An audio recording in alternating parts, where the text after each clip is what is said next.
Hi, my name is Tanya Hubbard, and I am super excited to be contributing to Jen Scouse RSGv5 Volume 5 class along with the other ladies, and this is our first sketch. As you can see there, it calls for 3 photographs, a lot of journaling, and a large title. I have interpreted it slightly differently. I still have the photographs in the same place, but I opted to go for one of my traditional long titles rather than a large title, but we will get to that. First off, I would like to give a little bit of background for myself. I have been scrapbooking for many years, and for the last 2 I have been on the HipKit Club design team, and I host their weekly sketch challenge every Friday, so I do feel I have quite a bit of experience in the sketching department. And what I do love doing, I don't do traditional Project Life, but I absolutely adore incorporating Project Life cards into my layouts. Normally I use them as journaling spots, but as in this case I'm using it as a design element and taking it as my 3rd photograph. There were a lot of sentiments on these Project Life cards which tied in with the story I'm telling, and the story is it was my niece's birthday. We had a little family gathering. I went across there and gave her her present, and I wanted to document that story, and I had a look at these 3x4 cards, and I didn't have 3 photographs as per the sketch, which is why I brought in the 3x4 photograph, because I made my photograph 3x4 size. That's the thing with sketches, you can interpret them quite literally, as in the case that I'm doing with this, or you can take just the placement of the photographs. Here you could have taken and created one large photograph in the, I'm going to landscape portrait orientation, or you could have turned it on its side. That's the beauty of sketches. There's so many different things you can do with them, and I'm sure you're going to see in this class many ways in which you can take a sketch and make it your own. This is another thing I really like doing, is I back my photographs normally with a patterned paper, just so that it just pops a little bit, and I felt that this bright pink was perfect for the coloring of the photographs and the colors that I've got going on in those Project Life cards. Most of the products that I am using in this class do come from HipKit Club kits. I tend to take my kits once I've finished with that particular month, and I put them all together, and then I use them up in my stash. So if you are wondering what the products are, please go and look at the website, and you can see there. I'm afraid my memory is terrible, so a lot of the time I have forgotten exactly which manufacturer or designer that we got, but this one I can tell you because it's a recent one. This is Maggie Holmes' Willow Lane collection, and how cute are those puffy stickers? They are simply adorable.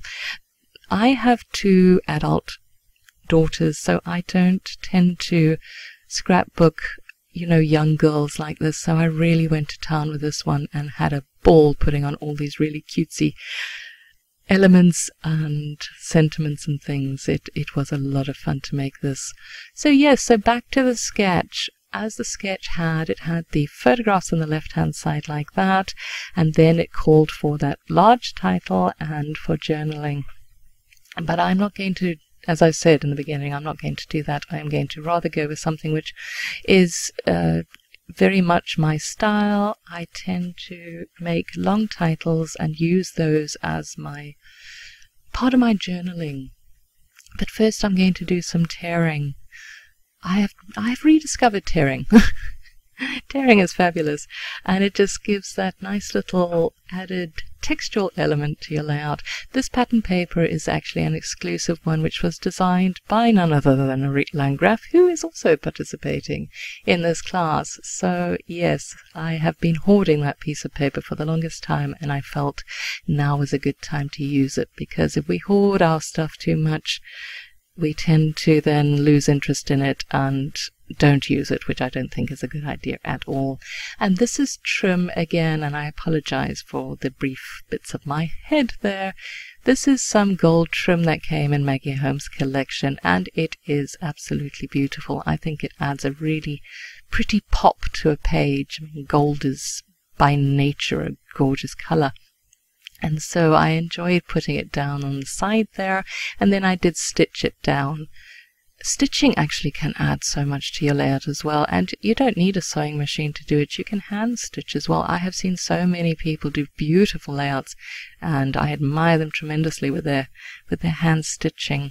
Another neat trick is to add fun foam to objects. In this case, I added it to my entire photograph there, because it adds dimension and it gives you the opportunity to tuck things behind it, so you get that visual textual element which can really just add that perfect little bit to your photograph.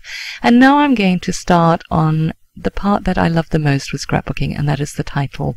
Very often I will take the pre-made words or phrases that we get in these collections, and I will make them into a title which embodies the overall story that I want to tell.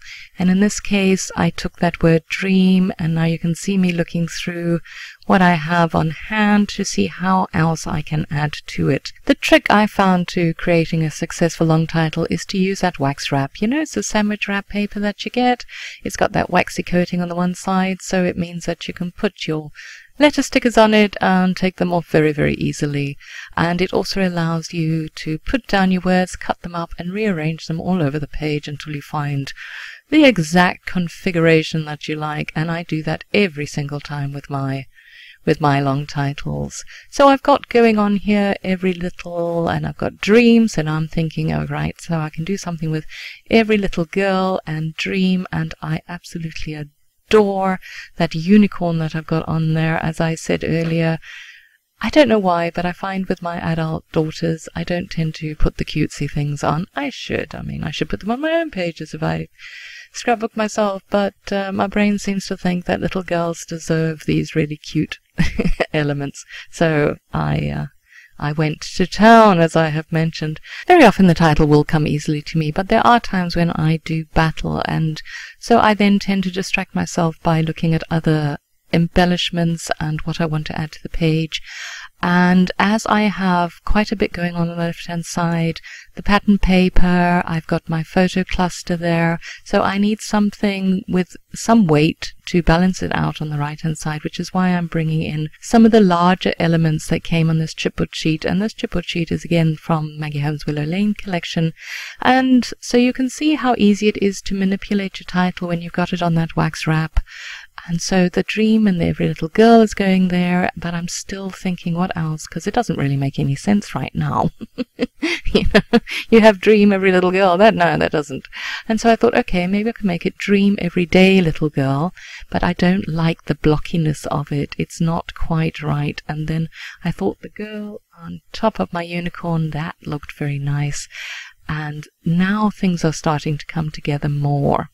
I'm still not quite happy with it, and I know why, because I have that girl in that pink gold font, and now the gold works perfectly because of the gold trim that I stitched down, but the pink is very bright, and so I needed to bring in more of it to even things out. And that is a good design trick to remember, is repetition.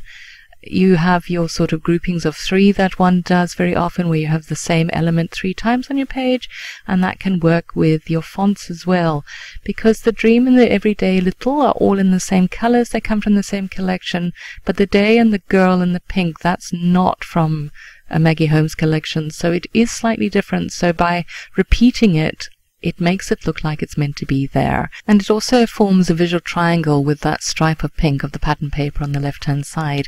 So now I'm happy with how my title has turned out, so I'm going to glue them all down.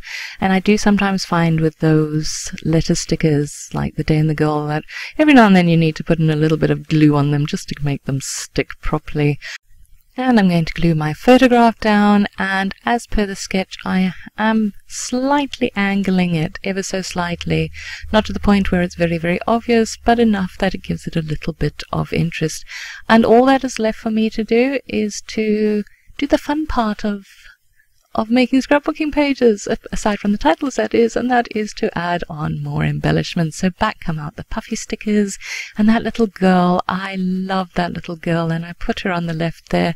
Again, it's a weight story, because now my title is quite heavy with those big butterflies and the unicorn. I felt that adding the little girl on the left hand side, it balanced it out quite nicely.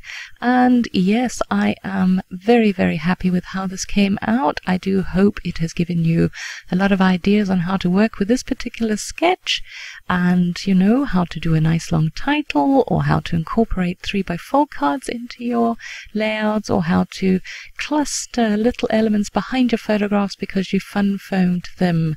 And to finish this off, I went back and looked at the sketch and realized that it did call for journaling, and although I don't have much space there, I did think that putting a little bit between the unicorn's legs was just the perfect spot for it. And that is sketch number 1 done. I look forward to meeting up with you again in sketch 8, so please enjoy the rest of the still photographs, and I really hope to see your projects in the classroom.